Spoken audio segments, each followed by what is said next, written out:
بسم الله الرحمن الرحيم. Louange à Dieu, maître des univers, nous témoignons qu'il n'y a de Dieu que Dieu et que Mohammed sallallahu alayhi wa sallam est le messager de Dieu. Mes chers frères et sœurs en islam, je vous recommande ainsi qu'à moi-même la piété et le fait de craindre Dieu. Allah est avec ceux qui le craignent. L'islam comprend-il dans sa doctrine une forme d'antisémitisme? C'est un argument que les sionistes avancent souvent pour justifier leurs crimes, qui cachent mal une volonté d'exterminer des populations civiles. Mais il y a aussi des musulmans qui vivent dans la confusion en ce qui concerne leur rapport aux juifs et qui n'ont pas de notion claire sur la question de l'antisémitisme. Pour répondre à cela, nous disons d'abord que le Coran rappelle quelle est la prestigieuse ascendance des fils d'Israël, c'est-à-dire des fils du grand prophète Yaqub, Jacob, qui a pour nom également Israël. Dieu dit dans le Coran, « Ô fils d'Israël, rappelez-vous mon bienfait dont je vous ai comblé, et rappelez-vous que je vous ai préféré aux univers. » Dieu leur rappelle qu'ils sont issus d'une noble lignée. Vous qui êtes la descendance de cet adorateur noble et vertueux qui obéissait à Dieu, Jacob, c'est-à-dire Israël, prenez-le donc comme exemple en vous conformant à l'ordre divin. Les musulmans prennent par ailleurs comme modèle les nobles prophètes de la lignée des fils d'Israël. Le hadith suivant montre quelle considération les musulmans ont pour la filiation des enfants d'Israël. D'après Abu Hurayra, on demanda au prophète sallallahu alayhi wa sallam, qui est le plus noble des hommes? Il répondit sallallahu alayhi wa sallam, le plus noble d'entre eux est le plus pieux d'entre eux. Des compagnons dirent, ô prophète de Dieu, ce n'est pas à ce sujet que nous t'interrogeons. Il poursuivit, sallallahu alayhi wa sallam, alors le plus noble des hommes est Joseph, prophète de Dieu, fils du prophète de Dieu, fils du prophète de Dieu, fils de l'ami intime de Dieu.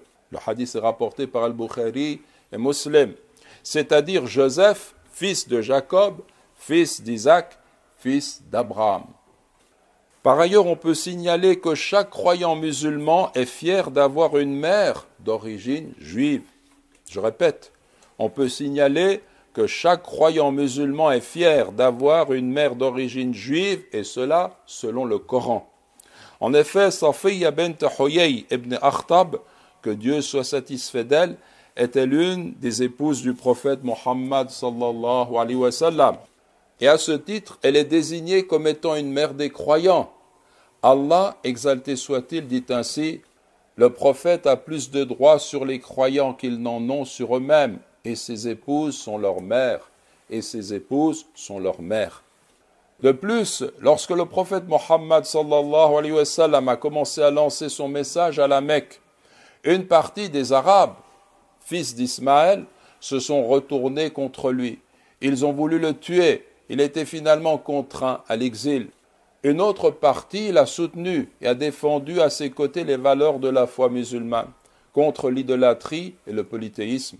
Or, c'est exactement la même chose qui a eu lieu avec les fils d'Israël, à qui le prophète Jésus, Isa, la paix soit sur lui, s'est adressé. Ô vous qui avez cru, cela est rapporté dans le Coran, ô vous qui avez cru, soyez les secoureurs de la cause de Dieu, à l'instar de ce que Jésus, fils de Marie, a dit aux apôtres, qui sont mes secoureurs pour la cause de Dieu? Les apôtres dirent, nous sommes les secoureurs de la cause de Dieu. Un groupe des fils d'Israël crut, tandis qu'un groupe nia. Et il en fut de même avec le prophète Moïse, Moussa, la paix soit sur lui.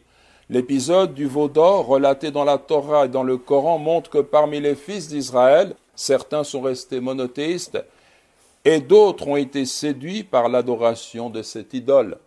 Les Arabes polythéistes ont cherché à tuer Mohammed, sallallahu alayhi wa sallam, comme ce fut le cas des Juifs qui ont refusé de suivre leur prophète. La réalité, mes frères et sœurs en islam, c'est que l'antisémitisme, qui déclare que le juif est racialement mauvais parce qu'il est juif, est une doctrine inacceptable, qui ne peut avoir sa place dans l'islam. Le nazisme est une idéologie fondée sur la prétendue supériorité d'une race, idéologie nauséabonde qui a vu le jour en Occident et non pas dans le monde musulman. C'est aujourd'hui la propagande sioniste qui entretient des confusions pour agresser les Palestiniens.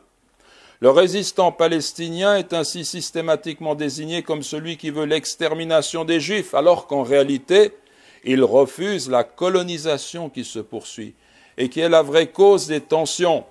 Résistance en tout point légitime.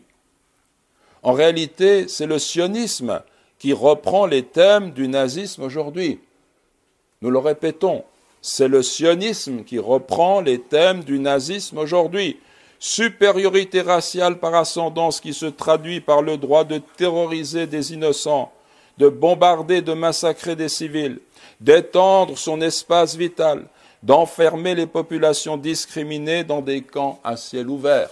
Ce qui se réalise sous nos yeux jour après jour et qui a commencé avec la déclaration Balfour de 1917.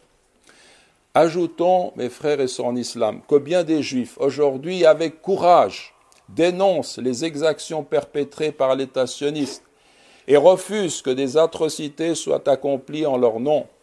Nous devons garder ce point à l'esprit. Toute action antisémite qui touche des Juifs doit être fermement rejetée.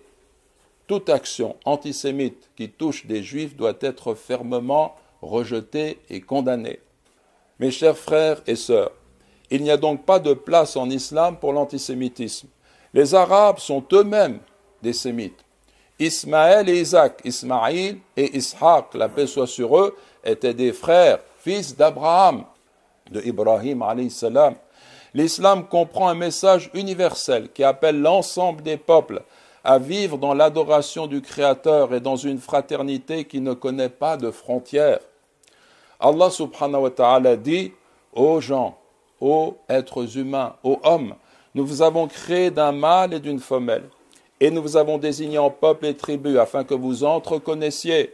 Le plus noble d'entre vous auprès de Dieu est le plus pieux des vôtres. Dieu sait et connaît parfaitement toutes choses. » Ô grand Dieu, les sionistes se sont comportés en pharaons, et dans leur arrogance, ils ont dépassé toutes les limites, tuant des innocents, chassant tes adorateurs et commettant des atrocités sans nom. Ô grand Dieu, Ya Allah, Ya Allah, Ya Allah, accorde aux opprimés la victoire sur ces criminels. Allahumma amin, Allahumma amin.